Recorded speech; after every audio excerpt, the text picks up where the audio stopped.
ఇంట్లో పూజా మందిరంలో విగ్రహాలకు విపరీత అలంకారాలు చేయకండి. పంచెలు గట్టి, చీరలు గట్టి, బొట్లు గట్టి వాటి అందాన్ని చెడగొట్టకండి దయచేసి.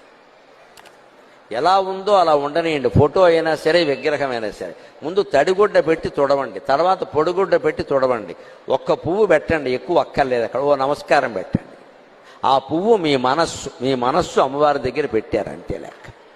అంతకుమించి అలంకారాలు చేయకండి. మనం బొట్టెట్టుకోవడం మానేశాం. మనం రకరకాల టికిలీలు మొదలు పెట్టాం. అమ్మవారికి మాత్రం మొత్తం మోకాల మీద ఒకటి, ఎక్కడోటి పాదాల మీద. ఏమిటమ్మా అని ఆ ఇంట్లోకి వద్దామని వచ్చిన శివుడు కూడా పారిపోతాడు. మా ఆవిడ ఉండదు ఎక్కడ, నేను ఎందుకుంటాను. మన ఇంట్లో దేవతలు ఉండాలి అంటే వాళ్ళకేసి మనం చూడాలి. దైవ దర్శనం అంటారు. దర్శనం అంటే చూడడం అండి. మీరు ఎంతసేపు మీ పూజా మందిరంలో కూర్చుంటే అన్ని సంవత్సరాలు మీ జీవితం బాగుంటుందండి. అన్ని సంవత్సరాలు బాగుంటుంది. ఎన్ని గంటలు కూర్చుంటే అన్ని సంవత్సరాలు బాగుంటుంది. కూర్చుని చూడండి కదా. ఇంట్లో